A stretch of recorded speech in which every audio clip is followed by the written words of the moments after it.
Well, welcome to part one of Boomers, Millennials, and Overcoming the Generational Gap in the Workplace. I'm Karen Conley, and we are so excited that you have joined us for this video cast. But I have joining me two experts, Mick Ukleja. Mick, thanks so much for coming back to our podcast, our Zoom cast here.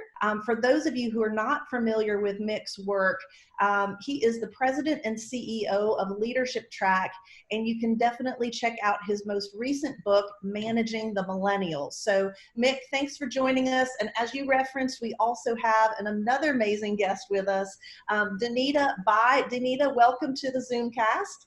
Glad to be here. Welcome. This is an exciting program that we're doing.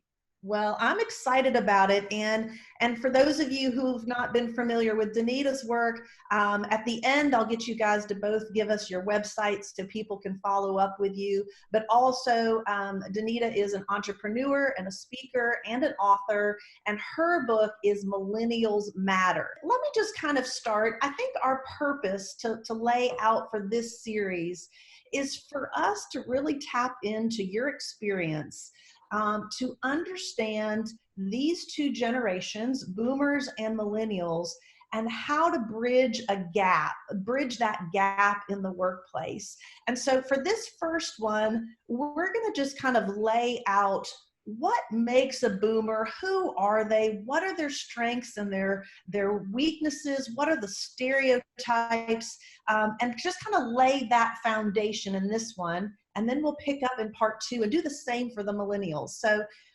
they don't need to hear from me. I want them to hear from the experts.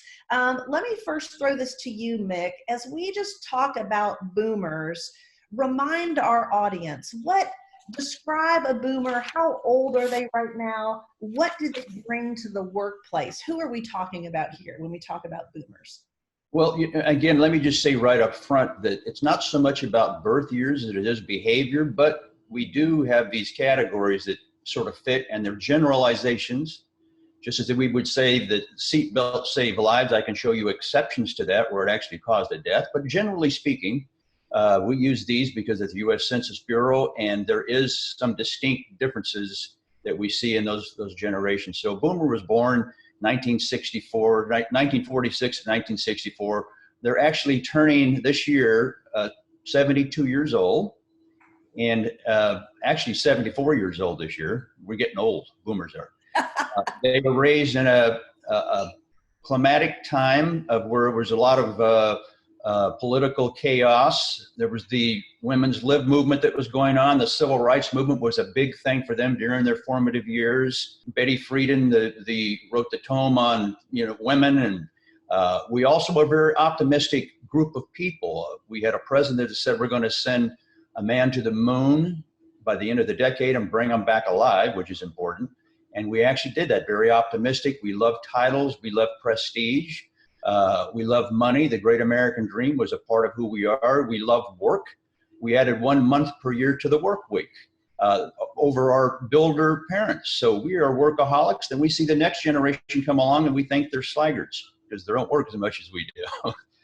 And we have some stereotypes that we have, that all we do is talk about money, that we don't care about things or purpose, or we don't care about the environment. We're pretty weak with technology.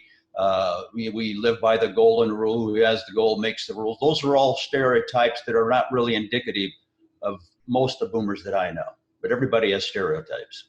Absolutely. Danita, what would you add to that as we're thinking about what a great description to kind of get our mindset on? Again, these are generalizations. Nobody in any generation likes to be tagged as a part of the whole group. But Danita, when you think about this description of the boomer, when we think specifically about the workplace, what does the boomer bring to the table? Well, one of the key things they bring is tremendous experience and wisdom. Mm-hmm. An example, I have a client who's in the nuclear power generation space. And he says, Danita, we built the industry. We built the equipment. We know what it sounds like. We get like in our gut when something's not working correct. And he said, you know, the new generation wants to come in and they want to sit and look on the screen and have the screen identify the problem. But often, by the time the computer picks it up, it's too late. And that just seemed that is an interesting analogy to me, that there's so much experiential insight that boomers bring that may even help direct technology as we're moving forward. But there's just a lot they bring to the plate. And the opportunity is, how are we going to pass the real nuggets of wisdom and insight to the next generation? Let me add one thing to what Danita said, because I think what she said is extremely important. And I tell people that you can't microwave experience. It just doesn't work. And the boomers really do have that experience, but at the same time, they need to be extremely open to how the world is becoming. And we can develop mental models that become stale and dusty, and they need to be dusted off. So our experience can blind us if we're not careful and realize that we have these mental models that need to be updated from time to time. And the millennial, as Danita was referring to, can come in and show us how the world is becoming. So it's not just an HR issue of how to deal with millennials, but also it's a customer issue, because they're showing us what's happening out there, who our customer base is. But this incredible need for the experience, because there's going to be what we call brain drain if that experience is not passed on, just like we had after the Second World War. We had brain drain in Germany. In fact, we used to say that we went to the moon before the Russians because our Germans were smarter than their Germans, because everybody got Germans from Germany. So that can happen in a corporation as well. And there's examples of where that has actually taken place. So we need to be able to pass that information on, but it only comes through relationship.